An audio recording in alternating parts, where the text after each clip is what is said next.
बहुत समय पहले की बात है। चंपक वन नाम के एक जंगल में एक कबूतर रहता था। उसका घोंसला पीपल के वृक्ष के नीचे बना हुआ था।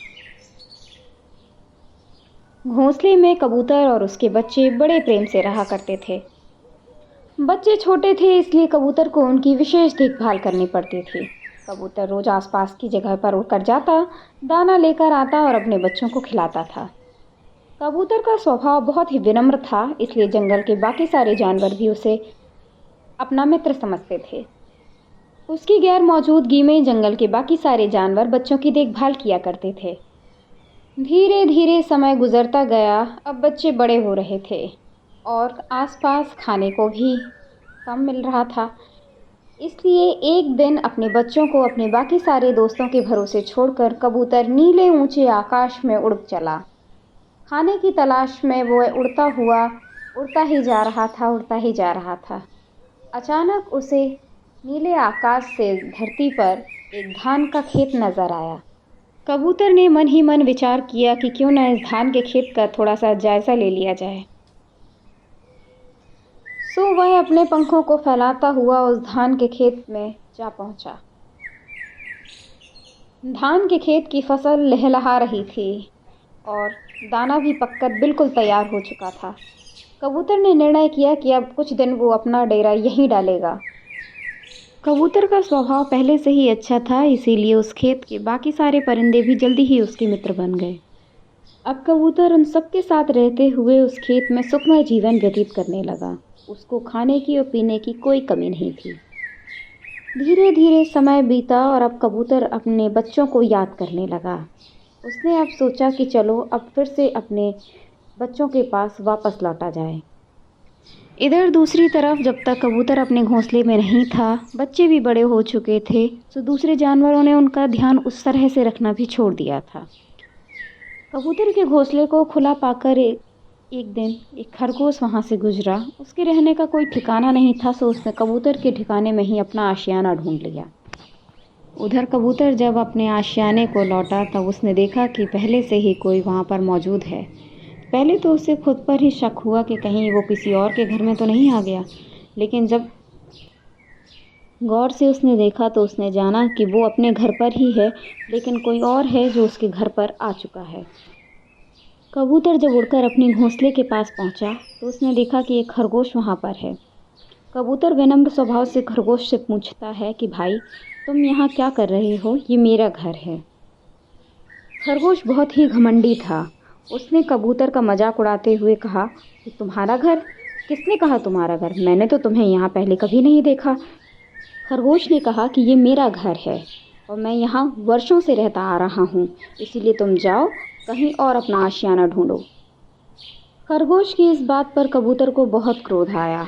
अब वो उससे झगड़ने लगा, क्योंकि ना तो उसे अपने बच्चे कहीं मिल रहे थे और उसका घर भी अब कोई और छीन रहा था। इसीलिए कबूतर और खरगोश आपस में झगड़ने लगे। उन दोनों का झगड़ा सुनकर जंगल के बाकी सारे जानवर भी आ गए। कुछ लोग कबूतर का पक्ष लेने लगे तो कुछ लोग जो कबूतर से नफरत करते थे उन्होंने खरगोश का पक्ष ले लिया। झगड़ा इतना बढ़ गया कि निर्णय कर पाना कठिन था कि कौन सही कह रहा है और कौन गलत। तभी सभी जानवरों में से एक बुजुर्ग जानवर ने एक सलाह दी कि क्यों ना तुम अपना झगड़ा किसी पंच से सुलझा लो। तुम दोनों ही उस पंच को ढूंढो और उसे अपनी सारी बात बताओ, फिर उसका जो निर्णय हो उसे स्वीकार करो। कबूतर और खरगोश दोनों को ही उस बुजुर्ग जानवर की बात जच गई और दोनों निकल पड़े एक पंच की तलाश में।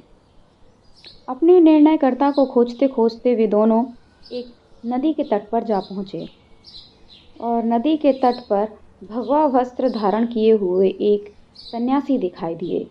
वो सन्यासी बिल्ली थी। दोनों ने मन ही मन विचार किया कि क्यों न इन साधु महात्मा से अपनी बात का निर्णय करा लिया जाए। दोनों ही मन विचार करते हुए उन साधु महात्मा बिल्ली के पास जा पहुंचे। खरगोश और कबूतर दोनों को अपने तरफ आता हुआ देखकर वो भगवा वस्त्र धारण किए हुए बिल्ली मन ही मन मुस्कुराने लगी। दरअसल जब इन दोनों का झगड़ा हो रहा था तो बिल्ली ने चुपके से पेड़ के पीछे से इनकी बातें सुन ली और उसने निर्णय किया कि आज ये दोनों मेरा आहार बनेंगे। और तुरंत उसने एक योजना बनाई और जाकर नदी के तट पर भगवा वस्त्र लपेट कर बैठ गई। कुछ ही देर में कबूतर और खरगोश दोनों बिल्ली के पास जा पहुंचे। बिल्ली के नज़दीक पहुंचकर कबूतर ने बिल्ली से कहा कि प्रणाम महात्मा जी। बिल्ली ने भी साधु होने का ढोंग रचा और बोली, क्या हुआ वत्स, बड़े परेशान दिखाई देते हो। अब महात्मा के ऐसे वचन सुनकर खरगोश और कबूतर दोनों को ही पूरा भरोसा हो गया कि ये उनकी समस्या का समाधान ज़रूर बताएंगे।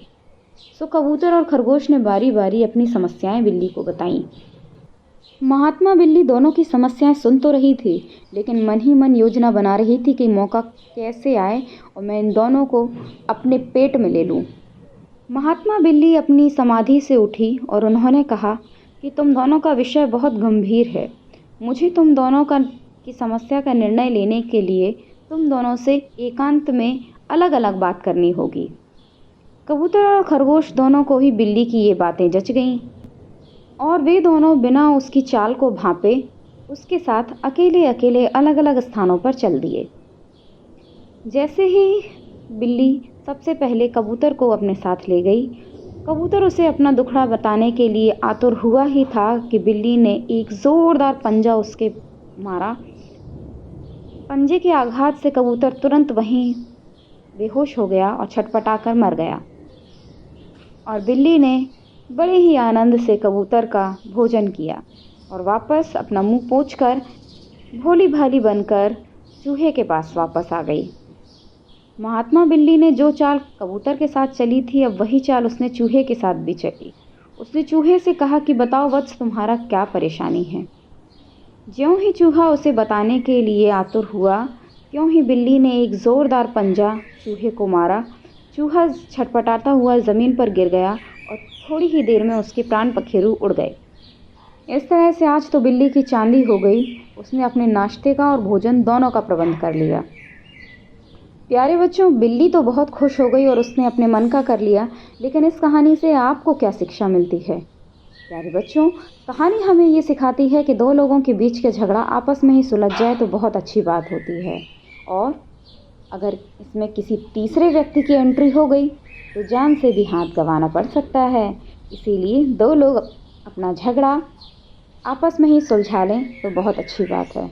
और ये कहानी यह भी सिखाती है कि हमें कभी भी किसी के भी साथ चीटिंग नहीं करनी चाहिए, क्योंकि चीटिंग का परिणाम बहुत बुरा होता है। जैसे चूहे ने कबूतर का आशियाना चुराकर कबूतर के साथ चीटिंग की, ये सारा मसला ही वहीं से शुरू हुआ। इसलिए कभी किसी के साथ धोखाधड़ी नहीं करनी चाहिए। प्यारे बच्चों, मिलूंगी अगली वीडियो में एक नई कहानी, एक नई सीख के साथ। तब तक आप चैनल पर बने रहिए, ढेर सारा प्यार दीजिए, वीडियो को लाइक कीजिए, शेयर कीजिए, सब्सक्राइब कीजिए। Bye bye, and again wish you all a very very very happy new year.